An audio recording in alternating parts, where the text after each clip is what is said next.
అధికారం లేదు, అభివృద్ధి లేదు. కాబట్టి దళితుల్లో చైతన్యం రావాల్సిన అవసరం ఉంది.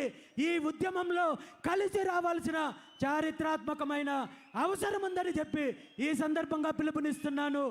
దాంతోపాటు ఈరోజు సమాజంలో ఎక్కువ శాతం ఉన్న సామాజిక వర్గాల్లో కాపు సామాజిక వర్గం ఒకటనే విషయం మనందరికీ తెలుసు.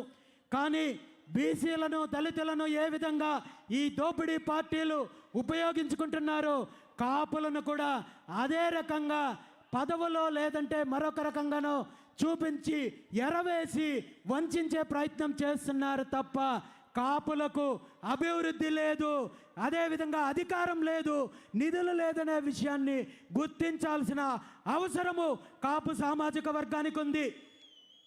కాపు కొదమ సింహం వంగవీటి రవణ నిజంగా ఈరోజు బ్రతికే ఉన్నింటే, వంగవీటి రంగా గారు బ్రతికే ఉన్నింటే ఈరోజు ఈ దోపిడీ పార్టీలను బంగాళాఖాతంలో కడపడానికి తను జెండా ఎత్తి చెయ్యెత్తి ముందుకొచ్చిండేవాడని చెప్పి ఈ సందర్భంగా కాపు జాతి గుర్తించాల్సిన అవసరం ఉంది. దురదృష్టం ఏంటంటే అలాంటి మహనీయుణ్ణి నిర్దాక్షిణ్యంగా హత్య చేసిన ఈ దోపిడీ పార్టీలకు ఈరోజు మద్దతు ఇవ్వాల్సిన దుస్థితి కాపులకు వచ్చిందంటే కాపు సామాజిక వర్గం ఒక్కసారి కళ్ళు తెరవాల్సిన అవసరం ఉంది. మనకు కావాల్సింది బానిసత్వమా అధికారమా అనేది తేల్చుకోవాల్సిన అవసరము కాపు సామాజికానికి ఉందనే విషయాన్ని ఈ సందర్భంగా తెలియజేస్తూ నిజంగా వంగవీటి రంగన్న ఆశయాలను కొనసాగించాలనుకుంటే మీరు ముందుకు రండి. ఈ దోపిడీ పార్టీలతో యుద్ధం చేద్దాము. వీళ్ళ యొక్క దోపిడీని, వీళ్ళ అరాచకాన్ని తరిమి కొడదాము. దానికి కలిసి పని చేయడానికి నేను సిద్ధంగా ఉన్నాను. మీరు సిద్ధమైతే ముందుకు రండి. నేను ముందుండి ఈ ఉద్యమాన్ని నడిపిస్తానని చెప్పి ఈ సందర్భంగా తెలియజేస్తున్నాను. ఉమ్మడి ఆంధ్రప్రదేశ్ రాష్ట్రం ఏర్పడడానికి ప్రధాన కారణమైన పొట్టి శ్రీరాములు గారి సామాజిక వర్గం, వైశ్య సామాజిక వర్గం ఈరోజు రాజకీయంగా ఏ స్థితిలో ఉంది? ఉత్తర భారతదేశంలో రాజకీయాలను శాసిస్తున్న బ్రాహ్మణ సామాజిక వర్గం ఈ రాష్ట్రంలో రాజకీయంగా, ఆర్థికంగా ఏ పరిస్థితి ఉంది?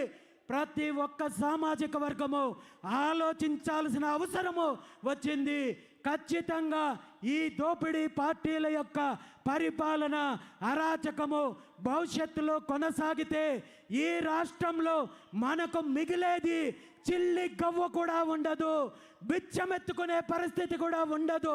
మన భూములు అమ్ముతున్నారు, మన భూములు దోపిడీ చేస్తున్నారు, వనరులు దోపిడీ చేస్తున్నారు, ఇసుక దోపిడీ చేస్తున్నారు, శాండ్ దోపిడీ చేస్తున్నారు, అదేవిధంగా మైన్స్ దోపిడీ చేస్తున్నారు, మినరల్స్ దోపిడీ చేస్తున్నారు. పూర్తిగా రాష్ట్రాన్ని దోచేసి మన పిల్లలకు, భవిష్యత్తు తరాలకి వీళ్ళు చిప్పని అందించడానికి సిద్ధంగా ఉన్నారు, కుట్ర పన్నారు. కాబట్టి ఈరోజు ఈ రాష్ట్రంలో ఉన్న అన్ని సామాజిక వర్గాలు ఆలోచించి ముందడుగు వేయాల్సిన అవసరం ఉంది. 2 తెలుగు రాష్ట్రాల్లో రాజకీయ మార్పు రావాల్సిన అవసరం ఉంది. బహుజనులకు ఒక పక్క మన డిమాండ్లు, మన హక్కుల కోసం పోరాటం చేస్తూనే మరో పక్క అధికారం దిశగా అడుగులు ముందుకు వేయాల్సిన అవసరం ఉంది. దానికి నాయకత్వం వహించడానికి బీసీవై పార్టీ సిద్ధంగా ఉంది. వీళ్ళు ఎన్ని ఇబ్బందులు పెట్టినా, ఎన్ని ఆటంకాలు సృష్టించినా, ఎన్ని కేసులు పెట్టినా, ఎన్ని వేధింపులు పెట్టినా నా ప్రయాణం నా కంఠంలో ఊపిరున్నంత వరకు కొనసాగుతుంది తప్ప వీళ్ళ చిల్లర చేష్టలకు ఎక్కడ భయపడే పరిస్థితి లేదని ఈ సందర్భంగా మీ అందరికీ తెలియజేస్తూ ఈ ప్రయాణంలో ఈ ఉద్యమానికి నాంది పలుకుతూ మొట్టమొదటిసారిగా ఈరోజు ఈ బీసీ సింహగర్జన ద్వారా ప్రభుత్వానికి మనము మన హక్కులు, మన న్యాయపరమైన డిమాండ్లు సాధించడం కోసము 5 ముఖ్యమైన డిమాండ్లతో ఈరోజు బీసీ సింహగర్జన కార్యక్రమం ద్వారా మనం ఈ ఉద్యమానికి నాంది పలుకుతున్నామనే విషయాన్ని ఈ సందర్భంగా మీ అందరికీ తెలియజేస్తున్నాను. మీ అందరికీ తెలుసు బీసీ సింహగర్జన యొక్క ఎజెండా 5 ప్రధాన డిమాండ్లు అనే విషయం మీకు తెలుసు. అందులో మొట్టమొదటిది ఈ రాష్ట్రంలో బీసీలకు రక్షణ చట్టం కల్పించాలి. ఎందుకు రక్షణ చట్టం కల్పించాలి?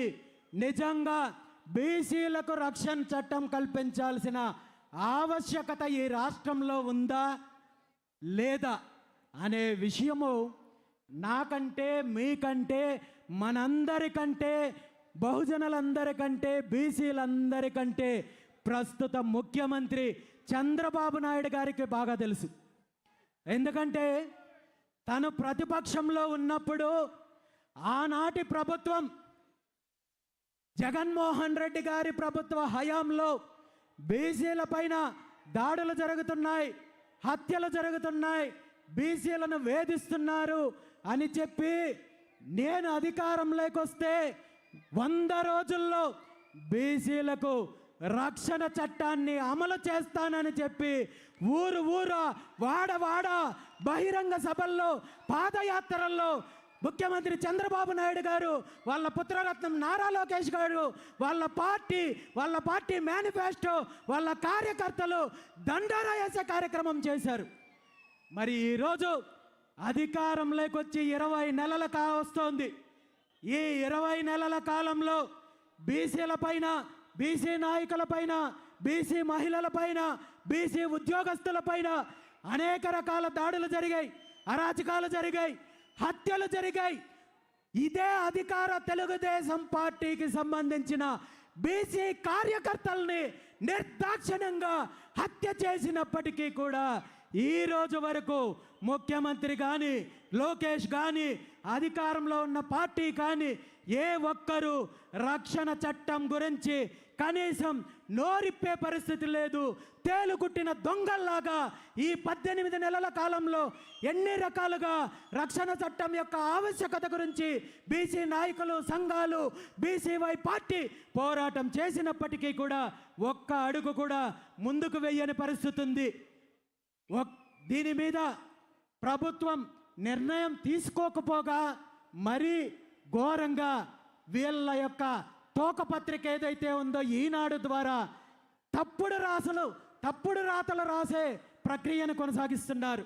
ఎప్పుడైతే బీసీ సింహగర్జన ఎజెండాని ప్రకటించామో వెంటనే చంద్రబాబు నాయుడు గారిని గత 40 సంవత్సరాల నుండి తన చీకటి రాజకీయాలకు, కుట్ర రాజకీయాలకు ఏ విధంగా వంత పాడుతూ వస్తోందో అదే విధంగా ఈనాడు పత్రిక బీసీ ఉద్యమాన్ని నీరు కార్చడం కోసము తప్పుడు కథనాలు, తప్పుడు వార్తలు రాయడానికి ప్రయత్నం చేసిందనే విషయాన్ని మనందరం చూసాము. బీసీ రక్షణ చట్టం సిద్ధమైపోయింది, ముసాయిదా సిద్ధమైపోయింది, రేపో మాపో ముందుకొచ్చేస్తోందంటూ ఎక్కడ ముఖ్యమంత్రి గారు కానీ, వాళ్ళ పుత్రరత్నం కానీ, ఆ పార్టీకి సంబంధించిన నాయకులు కానీ, మంత్రులు కానీ, ఎమ్మెల్యేలు కానీ, ఎంపీలు కానీ ఏ ఒక్కరూ ప్రకటన చెయ్యకపోయినా ముఖ్యమంత్రి గారు వాళ్ళ పుత్రరత్నానికి అనధికారికంగా సర్వశాఖ మంత్రి అప్పచెప్పినట్టు సమాచార శాఖ ఏమైనా ఈనాడు పత్రిక అప్పచెప్పారేమో. మరి వీళ్ళు ఎటువంటి ప్రకటన లేకుండా తప్పుడు రాసే ప్రయత్నం చేశారు. ఇప్పటికీ కూడా ముఖ్యమంత్రికి, ప్రభుత్వానికి ఈ బీసీ రక్షణ చట్టం అమలు చేయాలనే చిత్తశుద్ధి లేదు అనేది మనం గుర్తించాలి. ఇప్పుడు ఒక్కటే డిమాండ్ చేస్తున్నాను, ఇప్పటికైనా మీ కుట్ర రాజకీయాలు పక్కన పెట్టి వెంటనే బీసీలకు రక్షణ చట్టం కల్పించాల్సిన బాధ్యత మీకుంది అని చెప్పి ఈ సందర్భంగా ముఖ్యమంత్రి చంద్రబాబు నాయుడు గారిని డిమాండ్ చేస్తున్నాను. మరో ముఖ్యమైన అంశం ఏంటంటే